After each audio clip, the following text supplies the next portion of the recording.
Assalamualaikum warahmatullahi wabarakatuh, sahabat lele pemula. Teman-teman, di kolom komentar ada pertanyaan, Bang, pernah gagal nggak? Pernah salah nggak dalam berbudidaya lele?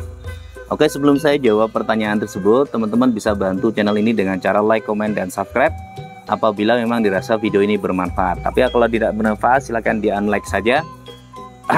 Apabila memang ada kesalahan, silahkan ditulis di kolom komentar, nanti saya perbaiki dari kesalahan tersebut. Jadi ada beberapa kesalahan dan kegagalan yang pernah saya lakukan dalam berbudidaya lele. Salah satunya adalah tebar padat tidak memperhatikan kolam. Jadi ini pengalaman yang jangan teman-teman lakukan. Banyak teman-teman yang bertanya tentang padat tebarnya kolam untuk box kulkas bekas berapa, Bang, katanya. Mohon maaf, saya sambil ngerokok. Padat kolam itu harus diperhatikan, teman-teman, jangan sampai kayak saya. Jadi dulu awalnya dengan sistem GWS saya padat tebarnya sampai 200, padahal ini tidak nyampe 1 kubik, ini sekitar seperempat kubik. Kalau 1000 liter itu hanya 250-an liter lebih, sampai 300 liter, nggak nyampe 250 liter. Itu secara teorinya dia hanya bisa ditanam sekitar 25 ekor sampai 50 ekor per boxnya. Kemudian saya paksakan itu sehingga satu perawatannya sangat ekstra saya. Pagi saya kuras separuh, kemudian sore saya kuras separuh, paginya itu masih gantung, posisi dia gantung ikannya. Kenapa gantung? Karena oksigennya kurang, tebarnya padat, akhirnya pertumbuhannya jadi lambat. Itu kesalahan yang pernah saya lakukan. Ya, teman-teman jangan sampai lakukan itu. Jadi harus mengkalkulasi berapa saya punya air yang ada dalam kolam, berapa luasnya, jangan melebihi batas yang sudah ditentukan. Karena itu yang ditentukan oleh peneliti-peneliti di bidang perikanan. Jadi 200 ekor untuk 1 kubik lele itu sudah ideal banget sampai dari tebar sampai panen. Memang waktu tebar itu longgar banget, tapi ketika umur udah 1 bulan, 1,5 bulan udah nggak bisa apa-apa, ini udah full tuh. Tapi ketika ditanya orang berapa maksimal, Bang, maksimal 200. Saya menggunakan sistem kocor kalau menggunakan 200 ekor. Perolehan biasanya berapa sampean? Perolehan di budidaya lele menggunakan box kulkas bekas ini bisa sampai 20 kilo lebih per boxnya kalau menggunakan sistem kocor seperti ini dengan tebar tabat 200 ekor. Saya panennya di angka 6, 7, 8. 9, 10 saya tidak ada pasarnya. Pasarnya hanya sekilo isi 6, sekilo isi 7, 8. Itu yang pasar saat ini. Kemudian kesalahan yang kedua yang pernah saya lakukan di dalam budidaya lele, yaitu saya menggunakan sistem kocor, otomatis saya padat tebar, dan ikan itu tidak taunya kocoran ini mati, teman-teman. Nah, ketika kocoran ini mati, ini kesalahannya. Kalau misalnya menggunakan sistem kocor jangan sampai mati. Kesalahannya ketika mati, matinya ini lama. Saya sore itu jam 6 sore sampai jam 11 siang. Mati saya tidak tahu. Lagi ada banyak kegiatan.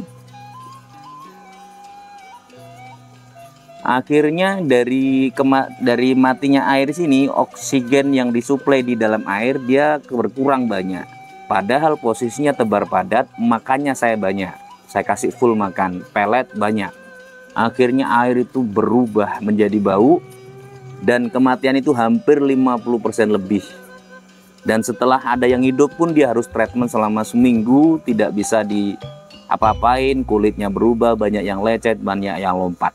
Itu yang kesalahan yang pernah saya lakukan. Jadi teman-teman kalau tebar padat menggunakan sistem kocor, kesalahan jangan sampai teman-teman lakukan mati airnya selama lebih dari 4 jam. Kalau cuma 1 jam 2 jam nggak ada masalah. Misalnya di daerah teman-teman mati lampu 1 jam 2 jam itu nggak ada masalah. Tapi kalau sudah lebih dari 12 jam positif, wassalam, itu ya kesalahan. Kemudian yang ketiga, kesalahan yang pernah saya lakukan dan teman-teman jangan lakukan sama teman-teman, kalau memang budaya sekolam seperti ini, budidaya ember, kolam kecil seperti ini menggunakan box kulkas bekas ataupun yang konvensional ya. Ini airnya kan tinggi banget ya teman-teman, karena posisinya cuma 50 cm dari sini, kubikasinya di ke bawah ini kira-kira hanya 50 cm rata-rata. Saya isilah air itu 40 cm, otomatis dia penuh sampai sini, hanya beda cuma 4 jari ya. Tidak saya tutupi. Akhirnya bukannya kematian yang ada, bukannya kanibal yang ada, lelenya loncat.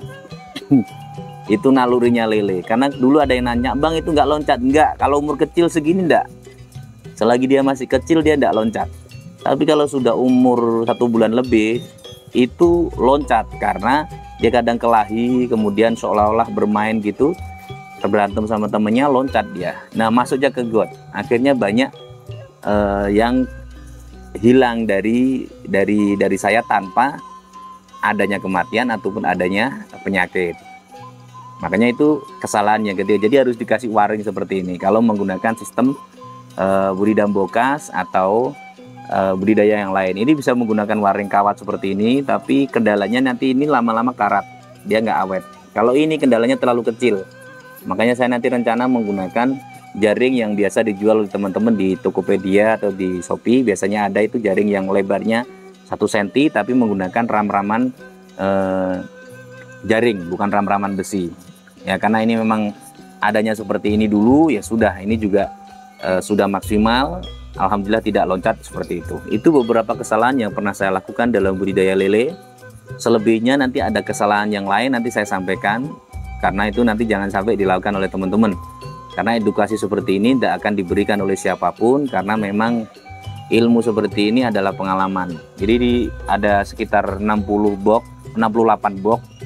Target saya sampai 100 lebih saja sudah, karena kita menyuplai di skala kecil, skala warung dan sebagainya. Itu yang bisa saya share tentang kesalahan dalam budidaya lele. Nanti banyak lagi video yang akan saya share tentang kesalahan dalam untuk mencari pelanggan. Nanti saya bikin video spesial khusus bagaimana mencari pelanggan sebelum budidaya lele, karena itu yang paling penting ya. Tonton terus videonya, bunyikan lonceng notifikasinya agar teman-teman tidak ketinggalan tentang video yang saya share seputar dunia perikanan, motivasi perikanan, ikan tawar, nanti juga berambah ke yang lain. Semoga diberikan umur panjang dan kesempatan yang banyak. Itu saja yang bisa saya sampaikan, semoga ini bermanfaat. Assalamualaikum warahmatullahi wabarakatuh. Bye.